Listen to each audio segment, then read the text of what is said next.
The unemployment reports just came out this morning for last week's numbers, but it's not just good numbers for last week. The revisions are also positive too. So there's two things to be excited about the unemployment report.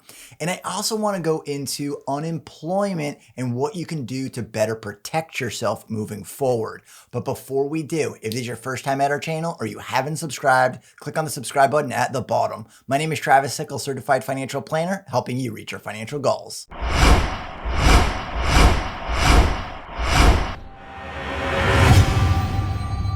Now, whether or not you're interested in the actual numbers of unemployment or not, at the end of this video or towards the end of the video, I'm going to go into a quick primer on unemployment and how you can better protect yourself. But before we do that, I'm going to pull up on the screen the unemployment numbers for the weekly report ending October 17th. So this report just came out today. And finally, California has completed its pause of the initial claims. Because if you remember from last week's video, we talked about the unemployment report and California had put a pause on reporting initial claims, but they still gave estimates. Now, on the week ending October the 17th, if we look right here, the initial claims was 787,000, a decrease of 55,000 from the previous week's revised level. And note, revised level, we're going to look at that in a second, because what it's saying is the previous week's levels right here was revised down by 56,000 from 898,000 to 842,000.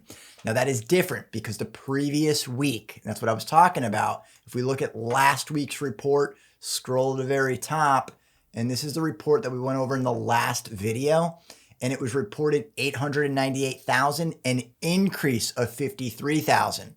So the revised numbers change it directionally.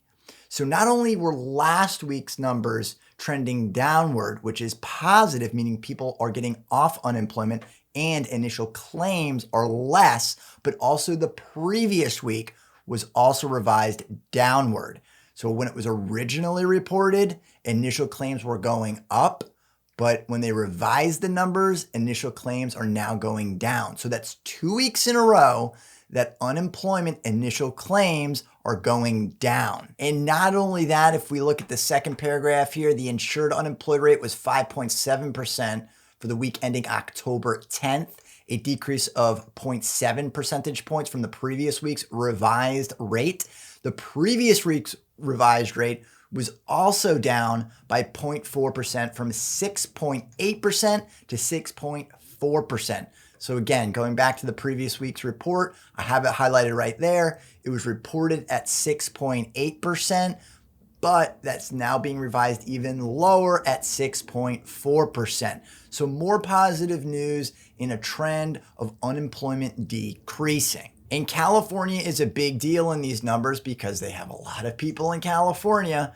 And if we look to here this week, it was the prior week was at 176,000. So a huge chunk is coming from California, because if we go back to last week's again, and I scroll all the way down and we look at California, we see that same number that I pointed out, where last week they had the asterisk because it was an estimate, and their estimate was 226,000, but now that's being adjusted to 176,000. And now it's also down to 158,000 the week ending October 17th. So right here, we see the week ending October, I believe it's the 10th. Yeah, that would be the Saturday. So October the 10th for 176,000, and then October the 17th at 158,000 for initial claims. So that's trending downwards. Now, what does make this really difficult to analyze and looking at the unemployment numbers versus any other year? It's clear it's because of the pandemic and COVID-19, but there's a lot of politics that also play into the unemployment numbers. So unfortunately, it's not the greatest indicator of the economy or the market, because there are certain areas that are having much more stringent policies, such as California, which has a much higher unemployment rate. It's not necessarily that jobs aren't available, Places like Disney, which makes it virtually impossible to open up in California, and it's partially opened up and with reduced occupancy for Florida. But things like that are going to change whether or not it's this year versus another year that you're looking at it. So take it with a grain of salt. And I'm not saying by any means that every single place is exactly the same or it's just politics, because it's not. It's a little bit of both. But when politics plays a role in it, it sometimes can be artificial in one way or the other. And by no means am I trying to mitigate anything about the pandemic whatsoever. It's just an observation from unemployment and trying to figure out how do you take the unemployment numbers and apply it to the economy and the market, which also makes you wonder how fast this could all even turn around even quicker than it is once a vaccine or if a vaccine is available. But what this does make you wonder is, how do you plan for unemployment with a pandemic, and would we have one moving forward? Should it be a part of your financial plan? Now, currently as it stands, the financial planning industry or the field really plans for emergency funds, or it plans for life insurance with the death of you or your spouse or a loved one, or the income protection, which is also known as disability coverage. So it's really those main three aspects to protection planning. Now, with the disability or the income protection policies, those require you to be out of work, not for just no fault of your own, but the fact that you're sick or injured or you can't go back to work because of an injury or an illness. Now, that coincides directly with an emergency fund, which is usually 3 to 6 months. Now, why is it usually 3 to 6 months? Because the waiting period for an income protection or a disability policy is usually 3 to 6 months. That is really a worst case type of scenario, and why you're planning for 3 to 6 months of a cash reserve with a disability policy. But given the length of the pandemic and something that we really haven't experienced before, a lot of people are out of work for an extended period of time. So even if they had built up an emergency fund, they could have blown through it, which has left people to rely on unemployment coverage, which is really low relative to incomes across the board. And even with the additional $600, for many families, that's just not enough to make ends meet. Now, one answer could be to simply increase your emergency fund from 3 to 6 months or beyond.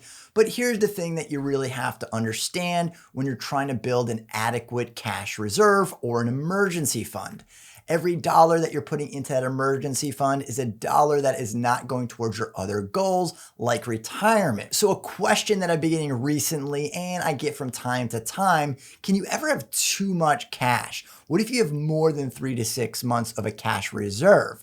Well, the answer to that is it's perfectly fine to have more than 3 to 6 months worth of cash, but you also want to make sure that you're reaching your other financial goals. So as you're planning and you're building your emergency fund, you're taking care of your protection needs and you're reaching your financial goals, then you can go back to that emergency fund and build it even larger. And what will also be interesting as we come out of this pandemic, will we hold on to those thoughts that what if I don't have a job tomorrow to no fault of my own?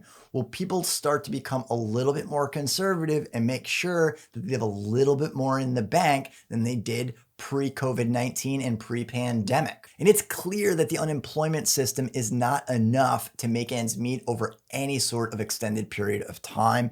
So it's really important that you plan for the worst case scenario, but also finding that balance between planning and making sure that you're protected.